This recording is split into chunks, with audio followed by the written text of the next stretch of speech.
Hi friends, మనం ఈ వీడియోలో అక్టోబర్ 13, 2021కి సంబంధించిన పేపర్ అనాలిసిస్ గురించి డిస్కషన్ చేద్దాం.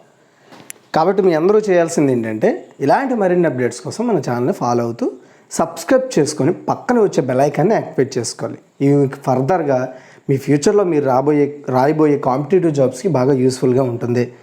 అయితే ఇక్కడ మీరు ఒక విషయం చెప్తాను చూడండి. జాబ్స్ ఎప్పుడు వచ్చినా, ఏ సమయంలో వచ్చినా దానికి ప్రిపరేషన్ అనేది చాలా ఇంపార్టెంట్. ఆ ప్రిపరేషను నోటిఫికేషన్ ఇచ్చిన తర్వాత చేస్తాము, ఆ ప్రిపరేషన్ అనేది నోటిఫికేషన్ దగ్గరలో ఉండగా చేస్తాము. ఇలాంటివి పక్కన పెట్టేసి మీరు అనుకునే గోల్, ఎప్పుడైతే గోల్ పెట్టుకున్నారో ఆ రోజు నుండి మీరు ప్రిపేర్ కావడం స్టార్ట్ చేయండి. ఓకేనా? కాబట్టి ఆ స్టార్ట్ చేసే టైమింగ్లో మీకు ఏమేమి రాదు, మీకు ఏమేమి వచ్చు అనేది ఒక్కసారి అనాలిసిస్ చేసుకొని మీ ప్రిపరేషన్ని ఇంకొంత ఈజీ చేసుకోండి. అన్అకాడమీ అండి ఇండియాలోని లార్జెస్ట్ లెర్నింగ్ ప్లాట్ఫామ్. వీళ్ళు వచ్చేసి ఏపీపీఎస్సీ, టీఎస్పీఎస్సీ, ఎస్ఐ కానిస్టేబుల్కి సంబంధించి ఏపీ అండ్ తెలంగాణలో ఎవరైతే ఈ జాబ్స్కి ప్రిపేర్ అవుతున్నారో వాళ్ళ కోసం పర్టికులర్గా కొన్ని కోర్సెస్ ప్రొవైడ్ చేస్తున్నారండి. అయితే ఈ కోర్సెస్ను మనం పొందాలంటే సబ్స్క్రిప్షన్ ప్లాన్ ఉండాలి. అయితే ఈ సబ్స్క్రిప్షన్ కోసం ఎవరైనా ఒకవేళ 6 months సబ్స్క్రిప్షన్ తీసుకుంటే 1 month సబ్స్క్రిప్షన్ ఇవ్వబోతున్నారు. ఇది వచ్చేసి ఈ రోజుతో లాస్ట్ ఆఫర్. అండ్ ఎవరికైనా ఇంట్రెస్ట్ ఉంటే డిస్క్రిప్షన్లో లింక్ ప్రొవైడ్ చేస్తాను. అదేవిధంగా మీరు 12 నెలల సబ్స్క్రిప్షన్ తీసుకుంటే 3 months సబ్స్క్రిప్షన్ కూడా ఇస్తారు. ఇది కూడా ఒక ఆఫర్ ఉంది. వీళ్ళు గ్రూప్ 1, గ్రూప్ 2 ఎగ్జామ్స్ కోసం కాంప్రహెన్సివ్ బ్యాచ్ కోర్స్ తీసుకొచ్చారు, లక్ష్యం అనే పేరుతో. ఇక్కడ కనబడుతున్న మొత్తం 5 ఎడ్యుకేటర్ల ద్వారా ఈ కోర్స్ ప్రొవైడ్ చేస్తారు. ఈ కోర్సు కూడా, ఈ బ్యాచ్ కూడా ఈ రోజు నుండే స్టార్ట్. అండ్ ఫెంటాస్టిక్ 50 అనే పేరుతో మల్టీ చాయిస్ క్వశ్చన్స్ అనేవి సిరీస్ తీసుకొచ్చారు. ఇది ఎస్ఐ కానిస్టేబుల్కి ఉపయోగపడతాయి. అయితే ఇక్కడ ఏపీపీఎస్సీ, టీఎస్పీఎస్సీ ఎగ్జామ్స్కి వచ్చేసి ఇవి బాగా ఉపయోగపడుతుంది అనమాట. అండ్ ఇక్కడ 5 ఎడ్యుకేటర్ల ద్వారా ఈ క్లాసెస్ ప్రొవైడ్ చేస్తున్నారు. And AP high court assistant and examiner batch courses కూడా ప్రొవైడ్ చేస్తున్నారు. మొత్తం 7 ఎడ్యుకేటర్ల ద్వారా ఈ బ్యాచ్ కోర్స్ వచ్చేసి అక్టోబర్ 18 నుండి స్టార్ట్ కాబోతోంది. అదేవిధంగా జనరల్ సైన్స్ అనే మీద మోస్ట్ ఎక్స్పెక్టెడ్, అంటే ఖచ్చితంగా, అంటే చాలా దగ్గరగా ఇవి అడిగే అవకాశాలు ఉన్నాయనే లాంటి ప్రశ్నలు దివిలా అమరేందర్ రాజు గారు జనరల్ సైన్స్ మీద క్లాసెస్ తీసుకుంటున్నారు. అదేవిధంగా అక్టోబర్ మంత్ కరెంట్ అఫైర్స్కి సంబంధించిన ఎంసెక్యూ అనేది మోహన్ బెనర్జీ గారు క్లాస్ తీసుకుంటున్నారు. అయితే ఇక్కడ ఫేవరెట్ ఎడ్యుకేటర్ని ఫాలో అవుతూ నేర్చుకోవచ్చు అండి. గ్రూప్ 1, గ్రూప్ 2 ఎస్ఐ కానిస్టేబుల్కి సంబంధించిన పూర్తి ప్రిపరేషన్ ఉంటుంది. డెడికేటెడ్ డౌట్ క్లియరింగ్ సెషన్స్ ఉంటాయి. లెర్నింగ్గా ఇంటరాక్టివ్గా నేర్చుకోవచ్చు. పీడిఎఫ్ లైవ్ కూడా మీరు పొందవచ్చు. అయితే ఇక్కడ ఫ్రీకి ప్లస్కి చూసుకుంటే ఫ్రీలో అన్నీ కూడా లిమిటెడ్ అండి, ప్లస్లో అన్నీ కూడా కంప్లీట్ అండ్ అన్లిమిటెడ్ ప్రొవైడ్ చేస్తారు. అదేవిధంగా మీరు నచ్చిన వీడియోని, నచ్చిన పీడిఎఫ్ని డౌన్లోడ్ చేసుకోవచ్చు. 1 month సబ్స్క్రిప్షన్ యాక్చువల్గా 1400 రూపాయలు. కింద డిస్క్రిప్షన్లో EDU Tech 10 అనే కోడ్ ఒకటి ఉంటుందండి. ఈ కోడ్ కానీ మీరు వాడితే మీకు 10% డిస్కౌంట్ వస్తుంది సబ్స్క్రిప్షన్ మీద. దీని ద్వారా 1260 రూపాయలకి మీరు సబ్స్క్రిప్షన్ పొందవచ్చు. ఎవరికైనా ఇంట్రెస్ట్ ఉంటే డిస్క్రిప్షన్లో లింక్స్ ప్రొవైడ్ చేశాను, ట్రై చేయండి. మన ఫస్ట్ ఆర్టికల్ చూసుకుంటే, సిద్దిపేట జిల్లా దొమ్మాటలో అద్భుత సతీశీల అనే పేరుతో మనకు ఒక ఆర్టికల్ వచ్చింది. తెలంగాణ చరిత్ర బృందం, అంటే తెలంగాణ యొక్క చరిత్రను వెలికి తీయడం కోసం ఏర్పాటైన ఈ బృందం తెలంగాణ ప్రాంతంలో ఉండే చరిత్ర, ఏవైతే చరిత్రకు సంబంధించి, చరిత్రను గుర్తించడానికి సంబంధించిన ఏవైతే శిల్పాలు కావచ్చు, గుర్తులు కావచ్చు, ఐడెంటిఫై చేస్తూ ఉంటుంది. చాళుక్య శైలిలో వీరుడు, వీరపత్నిలో ఉన్న అరుదైన శిలను సిద్దిపేట జిల్లా అకునూరు మండలం దొమ్మాట గ్రామంలో గుర్తించినట్లుగా కొత్త తెలంగాణ చరిత్ర బృందం తెలిపింది. ఈ ఇమేజ్లో కనబడుతుంది చూడండి, అదే. అయితే ఈ తరహా సతీశిల తెలంగాణలో వెలుగు చూడడం ఇదే ఫస్ట్ టైం అని కూడా ఆ తెలంగాణ నూతన చరిత్ర బృందం కన్వీనర్ రామోజు హరగోపాల్ ప్రకటించడం జరిగిందండి. మెడలో హారం, బొడ్లో పట్టా కత్తితో రాణి భుజాల మీద చెయ్యి వేసిన రాచవీరుడు చిత్రాన్ని ఓ శిలపై చెక్కారు. ఇది 10వ శతాబ్దం నాటిదని, ఈ వీరశిలను తమ బృంద సభ్యులు కొలిపాక శ్రీనివాసు దొమ్మాట పాత గ్రామంలో గుర్తించినట్లుగా చెప్తున్నారు. గుర్తుపెట్టుకోండి, చాలా ఇంపార్టెంట్. ఇది తెలంగాణ చరిత్రలో ఇవి చాలా ఇంపార్టెంట్ అయిన రోల్ పోషిస్తాయి ఇలాంటి ఆర్టికల్స్. నెక్స్ట్, 1500 ఏళ్ల నాటి మద్యం తయారీ కేంద్రం, అంటే మద్యాన్ని తయారు చేసే ఒక కంపెనీ అనుకోవచ్చు, ఒక సెంటర్. గ్రీకు చక్రవర్తి బైజాంటైన్ కాలం నాటి మద్యం తయారీ కేంద్రం ఒకటి ఇజ్రాయెల్లో జరిపిన తవ్వకాల్లో బయటపడింది. మీకు ఇమేజ్లో కనబడుతుంది. సో టెల్ అవీవ్కు దక్షిణ వైపునున్న యావ్నే పట్టణం సమీపంలో దీన్ని గుర్తించారు. 2 ఏళ్లుగా జరిపిన తవ్వకాల్లో ఇటీవల ఓ కొలిక్కొచ్చాయి. సుమారు 1500 ఏళ్ళ అంటే 1500 సంవత్సరాల క్రితం నాటి భారీ స్థాయిలో మద్యాన్ని తయారు చేసే ఒక ప్లాంట్ని పరిశోధకులు అయితే కన్ఫర్మ్ చేశారు ఈ ప్లాంట్ అని. అయితే మొత్తం 5 మద్యం తయారీ యూనిట్లు ఉన్నాయి. అందులో గిడ్డంగులు, మట్టి పాత్రలు, నిల్వ ఉంచే బట్టీలు, వేల సంఖ్యలో జాడీలు, వాటి సకలాలను వెలికి తీశారు. వీటన్నింటి ఆధారంగా యాబ్నేలో ప్రతి సంవత్సరం 5.2 లక్షల గాలన్లకు పైగా మద్యం తయారయ్యేదని అంచనా వేస్తున్నారు పరిశోధకులు. ఓకేనా, ఇది. అయితే వీటిని వెలికి తీయడం వల్ల మనకున్న అడ్వాంటేజ్ ఏంటి అంటే, మన పూర్వీకులు ఏ విధంగా వాళ్ళ యొక్క జీవనాన్ని కొనసాగించారు, మన పూర్వీకులు వాళ్ళ యొక్క జీవనం ఏ విధంగా ఉండేది, మనం ఇప్పుడు వాడుతున్నవి ఏవైనా అప్పుడు అధునాతనంగా ఏవైనా ఉన్నాయా లేదా, ఇలాంటివన్నీ. అదేవిధంగా మనం బుక్కుల్లో ప్రస్తావించుకున్న విషయాలు అనేవి నిజంగా ఉన్నాయా లేదా అనేది ఐడెంటిఫై చేయడానికి ఇలాంటివి అనేవి చాలా యూజ్ అవుతాయి. ఓకే, తరువాత సైబర్ భద్రతపై సీడాక్తో యూబీఐ ఒప్పందం. సైబర్ భద్రత అంటే ఏంటి? మనకు ఉండే ఏదైతే ప్రైవసీని దొంగలిస్తారో దాన్నే సైబర్ అంటే ఆన్లైన్ ద్వారా దొంగలించడాన్ని సైబర్ అటాక్ అంటారు. ఓకే, సైబర్ థెఫ్ట్ అంటారు. అయితే ఇలాంటి వాటి మీద సైబర్ పరంగా భద్రతను పెంచుకోవడం కోసం ఇలాంటి వాటి మీద వినియోగదారులు అంటే ఎవరైతే యూబీఐ అంటే యూనియన్ బ్యాంక్ ఆఫ్ ఇండియా వినియోగదారులు ఉంటారో వాళ్ళలో అవగాహన పెంచడానికి యూనియన్ బ్యాంక్ ఆఫ్ ఇండియా కేంద్ర ప్రభుత్వ సంస్థ అయిన సీడాక్ అంటే centre for development of advanced computing, దీన్ని సీడాక్ అంటారు. ఇది సెంట్రల్ అండర్లో ఉంటుంది. అదేవిధంగా యూబీఐ కూడా సెంట్రల్ అండర్లో ఉంటుంది.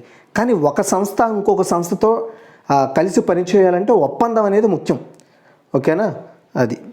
హైదరాబాద్తో ఒప్పందం కుదుర్చుకుంది, హైదరాబాద్లో ఉన్న సీడాక్తో. Cyber security centre of excellence CCOE కార్యక్రమంలో భాగంగా ఈ ఒప్పందం కుదుర్చుకున్నట్లుగా యూబీఐ వెల్లడించింది. UBI means Union Bank of India. అయితే Union Bank MD and CEO Raj Kiran Rai, CDAC Hyderabad director PR Lakshmi Eshwari, ఈ వీళ్ళిద్దరి మధ్య ఈ ఒప్పందం అనేది కుదిరిందనమాట. Union Bank conclave on cyber security awareness mission 2021-22 వీళ్ళు పెట్టుకున్న ఏదైతే ఈ అవేర్నెస్ మిషన్ ఉందో ఈ మిషన్ ఆవిష్కరించారనమాట. ఈ మిషన్ ద్వారా ఎవరైతే యూనియన్ బ్యాంక్ ఆఫ్ ఇండియాలో ఉండే కస్టమర్లు ఉన్నారో వాళ్ళు సైబర్ పరంగా మీ యొక్క ప్రైవసీని మేము చాలా భద్రంగా ఉంచుతామనేది ప్రజల్లో తెలియజేయడం కోసం దీన్ని తీసుకొచ్చారండి.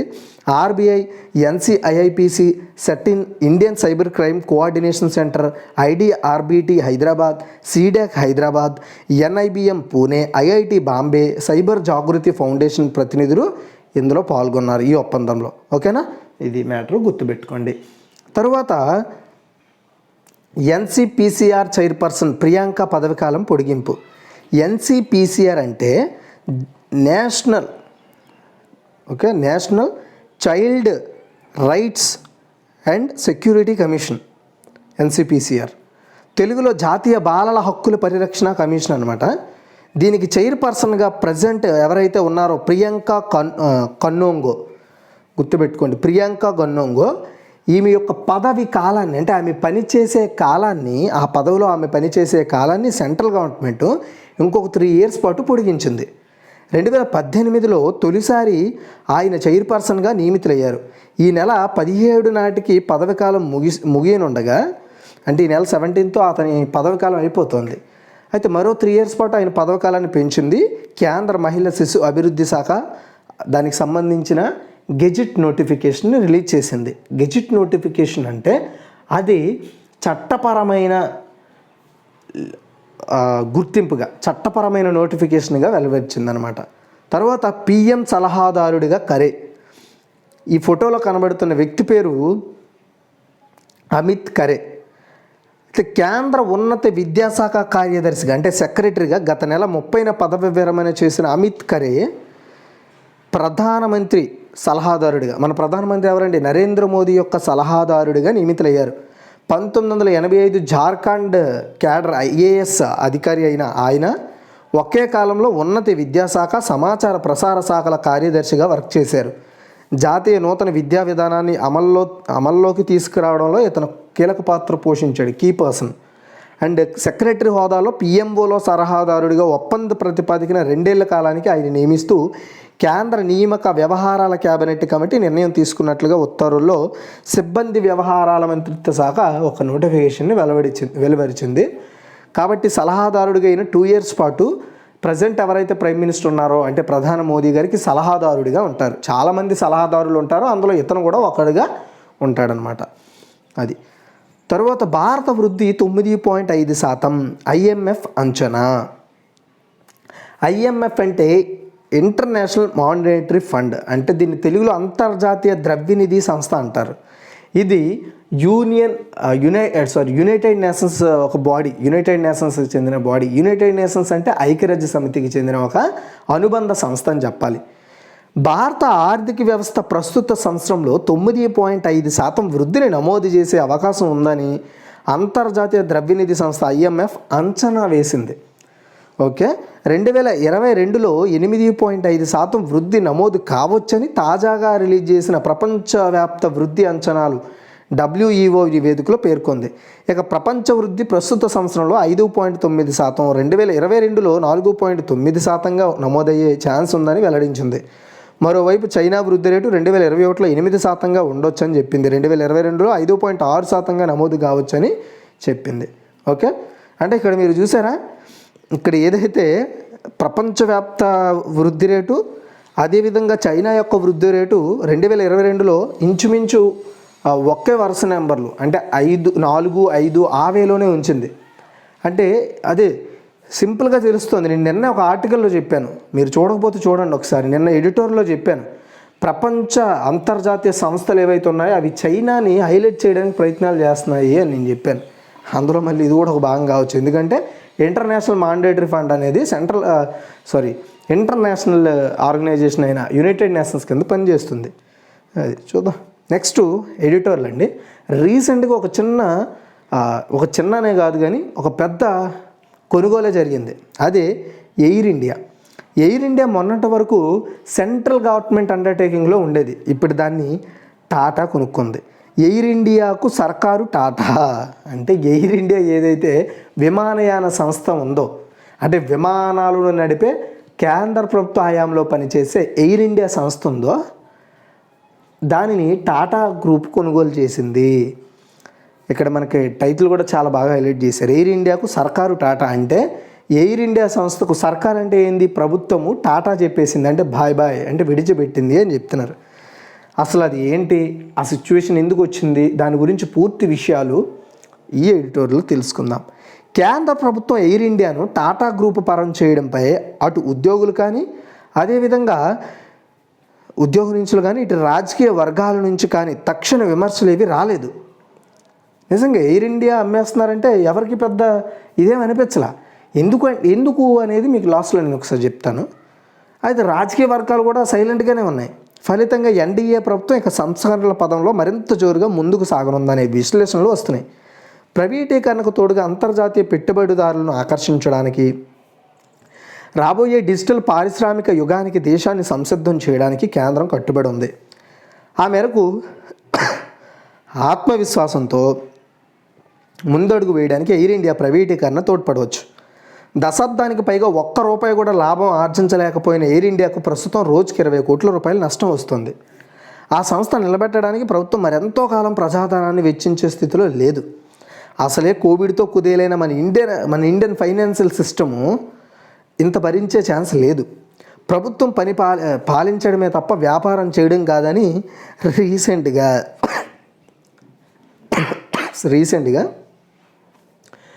ప్రధాని మోదీ గారు తన స్వయం స్పీచ్లో ప్రకటించారు.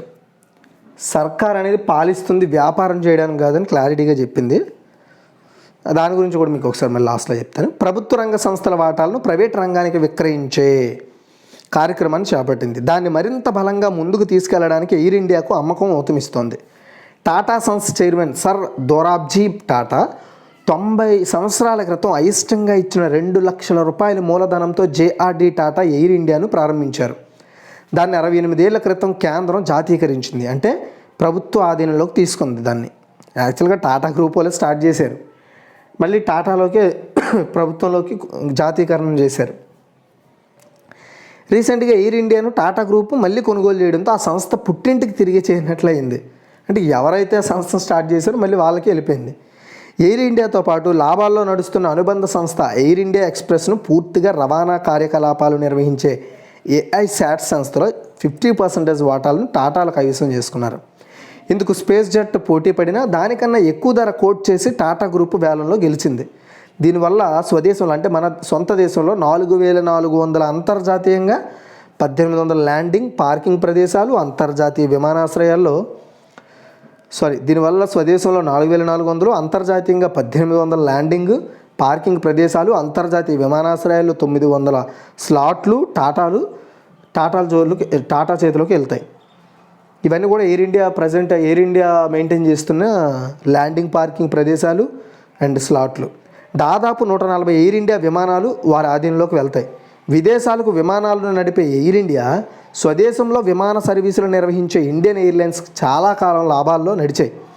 1991 నాటి ఆర్థిక సరళీకరణ వల్ల అంటే ఫైనాన్షియల్ సిస్టమ్ని కొంచెం సరళీకరించడం వల్ల మార్పులు చేయడం వల్ల ప్రైవేటు విమానయాన సంస్థలు రంగంలోకి దిగడంతో ఇండియన్ ఎయిర్లైన్స్కు పోటీ పెరిగింది. అంటే 1991లో మన ఇండియాలోకి ప్రైవేట్ ఎయిర్లైన్స్ సంస్థలు వచ్చాయి. దానివల్ల గవర్నమెంట్ నడుపుతున్న ఏదైతే ఎయిర్ ఇండియా ఎక్స్ప్రెస్ సంస్థలు ఉన్నాయో అవి లాభాలు కోల్పోయాయని చెప్పడానికి బెస్ట్ ఎగ్జాంపుల్. దాన్ని తట్టుకోవడానికి 2007లో ఎయిర్ ఇండియాలో విలీనం చేశారు. ఓకే, దేన్ని ఇండియన్ ఎయిర్లైన్స్ని ఇండియన్ ఎక్స్ప్రెస్ని. కానీ సంవత్సరం తిరిగేసరికి ఎయిర్ ఇండియాను 2226 కోట్ల నష్టం వచ్చి అప్పులు చేయడం స్టార్ట్ చేసింది. అలా చేరుకుపోయిన అపార రుణభారం ఆ సంస్థ ప్రైవేటీకరణకు ఇంతకాలం ప్రతిపాదికగా నిలిచింది. ఈ ఏడాది ఆగస్టు 31 నాటికి ఎయిర్ ఇండియా మొత్తం రుణాలు 61,560 కోట్లకు వచ్చాయి. అందులో 15,300 కోట్ల రుణాలు మాత్రమే టాటా గ్రూప్ స్వీకరిస్తోంది. ఓకే, అయితే మిగిలిన 46,262 కోట్లతో దానికి సంబంధం ఉండదు. ఆ రుణాలు air India asset holdings limited అనే ప్రత్యేక ప్రయోజన సంస్థ ఖాతాలో ఉంటాయి. ఎయిర్ ఇండియా భూములు ఇతర ఆస్తులను విక్రయించి ఆ రుణాలను చెల్లివేసే అధికారం ఈ ఎస్పీవీకి ఇచ్చారు. ఆస్తుల విక్రయం ద్వారా గరిష్టంగా 14,718 కోట్లు సేకరించుకోవచ్చు. మిగిలిన 28,844 కోట్ల అప్పులను ప్రభుత్వమే జవాబుదారీగా ఉండక తప్పదు. యాతావాత ఎయిర్ ఇండియా స్వాధీనానికి టాటాలు దాఖలు చేసిన 18,000 కోట్ల బిడ్లలో నగదు వాటా 2,700 కోట్ల లెక్క తేలుతోంది. వ్యాపారంగానే పుంజుకుంటే టాటాలు మరిన్ని పెట్టుబడులు పెట్టే అవకాశం కూడా ఉంది. 12,000 మంది ఎయిర్ ఇండియా ఉద్యోగులు ఏడాది పాటు తమ ఉద్యోగాల్లో కొనసాగనున్నారు. ఆ తరువాత టాటా గ్రూప్ ప్రతిపాదించే స్వచ్ఛంద ఉద్యోగ విరమణ పథకాన్ని స్వీకరించే సౌకర్యం వారికి ఇస్తారు. 55 సంవత్సరాలు పైబడిన ఉద్యోగులకు VRS ఇవ్వచ్చు. సుశిక్తులు అండ్ అనుభవజ్ఞులైన ఎయిర్ ఇండియా పైలట్లను మాత్రమే టాటా గ్రూపు వదులుకోదు. బోయింగ్ 777 విమానాన్ని నడపడానికి ఒక పైలట్కు శిక్షణ ఇవ్వాలంటే ₹1,00,00,000 వరకు ఖర్చు అవుతుంది. ఎయిర్ ఇండియాకు అలాంటి పైలట్లు 2,000 మంది వరకు ఉంటారు. ఇంజనీరింగ్ తదితర విభాగాల్లో 2,500 దాకా సుశిక్షిత సిబ్బంది ఉన్నారు. వారు ఎయిర్ ఇండియాకే కాక టాటా గ్రూప్కు చెందిన air Asia India, Vistara airlines నిర్వహణకు కూడా ఉపయోగపడతారు. ఎయిర్ ఇండియాను స్వాధీనం చేసుకున్న టాటా గ్రూప్కు ముందుగా ఎదురయ్యే ఒక పెద్ద సవాల్ ఏంటంటే 20 కోట్ల రోజువారీ నష్టాలను తగ్గించి సంస్థను లాభాల బాట పట్టించడం ఎలా అన్నదే. కోవిడ్ వల్ల పౌర విమానయాన రంగం దెబ్బతిన్న తరుణంలో లాభార్జన చాలా కష్టం అసాధ్యం అనమాట. లాభార్జన అంటే లాభం పొందడం చాలా కష్టం అవుతుంది.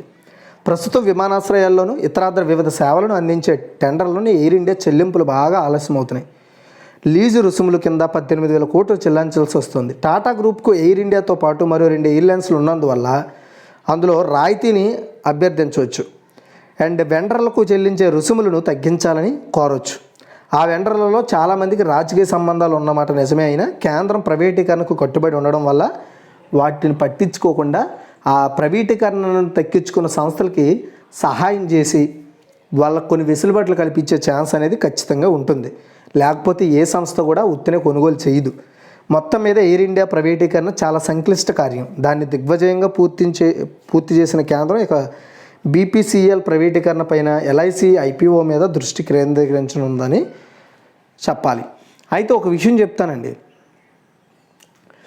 అంటే ఇప్పుడు ఎయిర్ ఇండియాని అసలు ప్రైవేటు పరం చేయడం మంచిదా కాదన్నది పక్కన పెడితే, ఎయిర్ ఇండియాని ఎందుకు గవర్నమెంట్ నడపలేకపోతుంది, నష్టాల్లో ఎందుకు నడుపుతోంది అనేది కొన్ని విషయాలను చూస్తే తెలుస్తుంది. ఎందుకంటే ఒకటి, టికెట్లు అనేవి అనుకున్న రీతిలో అనుకున్న స్థాయిలో ఇవ్వలేకపోవడము. ఇంకొక విషయము అంటే అవి ఎలా ఉంటాయంటే బిఎస్ఎన్ఎల్ వాళ్ళు ప్రొవైడ్ చేసే రీఛార్జ్లాగా, బిఎస్ఎన్ఎల్ వాళ్ళు ప్రొవైడ్ చేసే సిగ్నల్స్ మోడల్లో ఉంటాయన్నమాట. దానివల్ల ఎందుకు ఇప్పుడు చాలామంది ఎందుకు జియో నెట్వర్క్ వాడుతున్నారు, ఎందుకు ఎయిర్టెల్ నెట్వర్క్ వాడుతున్నారు అంటే వాళ్ళు ప్రొవైడ్ చేసే స్పీడ్ అండ్ వాళ్ళు ప్రొవైడ్ చేసే రీఛార్జ్ ప్యాక్స్ ఇవన్నీ కూడా రీజనబుల్గా ఉంటాయి. మధ్యతరగతి వాళ్ళు కానీ ఎవరైనా సరే వాడుకునేలా ఉంటాయి. అండ్ ఎప్పుడైతే మనకి ఏదైనా ఒక సంస్థ ప్రొవైడ్ చేసే సర్వీస్ ఉంటుందో అది మనం వాడగలిగేలా ఉంటే ఎక్కువ మంది దాన్ని వాడడానికి ట్రై చేస్తారు, ఇంకా ఎక్కువ మంది కూడా జాయిన్ అవుతారు. అలా లేని సిచ్యువేషన్లో ఏమవుతుంది, దాని ప్రిఫరెన్స్ తగ్గుతుంది, అంతే కదా. కాబట్టి ఉన్న ఏవైతే ఎయిర్లైన్స్ ఉన్నాయో వాళ్ళు ఈ ఎయిర్ ఇండియానే కాదు, ఒకరి మీద ఒకరు పోటీతత్వానికి వాళ్ళు ప్రైజెస్ తగ్గించుకొని వాళ్ళు విమానయాన ప్రయత్నాలు చేస్తూ ఉంటారు, సర్వీసెస్ అందిస్తూ ఉంటారు. కాబట్టి నువ్వు గవర్నమెంట్ అయ్యవచ్చు, ప్రైవేట్ కావచ్చు, ఎవరైనా కావచ్చు, కానీ ఎవరైతే బెస్ట్ సర్వీస్ అందిస్తారో వాళ్ళకి ఎక్కువ వినియోగదారులు ఉంటారు, దానికి ఎక్కువ ప్రిఫరెన్స్ వస్తుంది. అలా చేయకపోవడం వల్ల ఇండియన్ గవర్నమెంట్ దాన్ని మెయింటైన్ చేయలేకపోతుంది, చేత కాలేకపోతుంది అని చెప్పాల్సి, అంటే దాన్ని కార్యాచరణ చేయలేకపోతుంది అనమాట. అంటే దాన్ని బెస్ట్ వేలో ఎలా మెయింటైన్ చేయాలనే కొత్త ఆలోచనలని ఇంప్లిమెంటేషన్ చేయలేకపోతుంది, దాన్ని అప్లై చేయలేకపోతుంది. అదే ప్రైవేట్ పరం అవడం వల్ల ఏం చేస్తుంది, ప్రైవేట్ సంస్థలు ఏం చేస్తాయి, పెద్ద పెద్ద ఎకనామిస్టులని, అదేవిధంగా ఫైనాన్స్ పరంగా ఆర్థికవేత్తల్ని, ఇలాంటి కొంతమందిని తీసుకొని దీనికి ఏం చేస్తే బాగుంటుంది, ఎలా చేస్తే బాగుంటుంది, మంచి మేనేజ్మెంట్ని తీసుకొని ఎలా మెయింటైన్ చేయాలి, కస్టమర్ని ఏ విధంగా అట్రాక్ట్ చేయాలి, వాళ్ళకి ఎలాంటి రాయితీలు ఇవ్వాలి, వీటి మీద స్ట్రగుల్ చేస్తుంది. ఇప్పుడు ఎయిర్ ఇండియా ఉందనుకోండి, ప్రభుత్వ ఆధీనంలో ఉన్నప్పుడు ఏ ఐఏఎస్ అధికారినో దానికి హెడ్గా నియమిస్తారు. అతని పని ఏంటి, ఐఏఎస్ అధికారి పని ఏంటి, వస్తారు, అతనికి ఏదైనా అతను సైన్ చేయాల్సిన అవసరాలు ఉంటే సైన్ చేస్తాడు, ఉన్న రూల్స్ రెగ్యులేషన్స్ని ఫాలో అప్ చేస్తాడు, అంతే తప్ప మిగతా ఏం చేయలేడు. అదే ప్రైవేట్ పరం అవడం వల్ల ఇంప్లిమెంటేషన్ అనేది జరుగుతుంది. ఎగ్జిక్యూటివ్ చేయడానికి ఎక్కువ మందిని నియమించుకుంటారు. గవర్నమెంట్కి దానికి ఉన్న తేడా ఇదే. దీన్ని ఇప్పటి వరకు ప్రజాధనంతోనే ఎలాగో నడిపారు. ఒకవేళ ప్రభుత్వమే మంచి సిబ్బందిని, మంచి మెయింటెనెన్స్ పర్సన్స్ని పెట్టి మెయింటైన్ చేయగలిగితే ఇది కూడా అభివృద్ధి చెందొచ్చేమో కదా. దాని ద్వారా వచ్చే ఏదైతే ఇన్కమ్ ఉంటుందో దాన్ని దేశ పెట్టుబడుల్లో పెట్టి అభివృద్ధి చేయొచ్చు. అలా చేయకుండా ప్రైవేట్ భారం చేసి ప్రైవేట్కి అమ్మేసి ఆ వచ్చిన డబ్బులతో వన్ టైం సెటిల్మెంట్ వల్ల ఎలాంటి అభివృద్ధి జరగదు. సో మనకి దాని నుండి కంటిన్యూగా కొనసాగుతూ ఉంటే దాని అభివృద్ధి అనేది కొనసాగుతుంది, ఆ సంస్థలో కొనసాగుతుంది. ఆ సంస్థను నిర్వహిస్తున్న ప్రభుత్వం కావచ్చు, ప్రైవేటేతర సంస్థలకు ఆదాయం వస్తుంది, దాని ద్వారా డెవలప్మెంట్ జరుగుతుంది. ఎనీవే, ప్రైవేటీకరణ జరగడం వల్ల ఒక ఉద్దేశం ఉందండి. ప్రైవేటీకరణ జరగడం వల్ల ఫ్యూచర్లో వాళ్ళు చెప్పినట్టు ప్రజలు వినాల్సి వస్తుంది, అంతే. దీని ద్వారా నష్టపోయేది ప్రజలే, ప్రభుత్వాలు కాదు ఎప్పటికీ కూడా. అండ్ చూడాలి ఫ్యూచర్లో ఇంకేం జరుగుతుంది, ఇంకెన్ని విచిత్రాలు జరుగుతాయో. ప్రభుత్వం మెయింటైన్ చేయలేకపోతుంది. ఏమంటే వ్యాపారం చేయడం కాదు, ఇక్కడ వ్యాపారం ఎలా చేస్తున్నాం. ప్రధాని మోదీ గారు అన్నారు, వ్యాపారం చేయడం కాదు మా బాధ్యత, పాలించడమే బాధ్యత అన్నారు. పాలించడం ఎలా అవుతుంది మరి? ఇప్పుడు ప్రజల దగ్గర ట్యాక్స్ వసూలు చేస్తున్నారు. ఎలా వసూలు చేస్తున్నారు? మనం ఏదైనా ప్రోడక్ట్ కొంటేనే కదా దాని మీద ట్యాక్స్ వసూలు చేస్తున్నారు.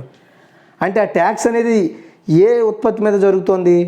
ఒక సంస్థ తయారు చేసిన ఒక బిజినెస్ పరంగా, ఒక బిజినెస్లో వచ్చే ఏదైతే ట్యాక్స్ ఉంటుందో దాని మీద ప్రభుత్వం నడుపుతుంది ప్రజల్ని.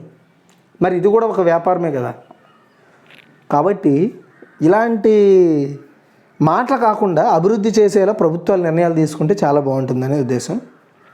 ఇది నా ఎడిటోర్ నేను చెప్పేసిన నా ఒపీనియన్ నేను చెప్పడానికి గల ప్రధాన కారణం ఏంటంటే మీరు ఇంకొంత ఏదైనా అనాలిసిస్ చేయగలుగుతారేమో, మీరు ఇంకొంత ఇన్ఫర్మేషన్ డెప్త్గా వెళ్ళగలుగుతారేమో అనేది నా టార్గెట్. ఈ వీడియో నచ్చితే లైక్ చేసి షేర్ చేయండి. Thanks for watching.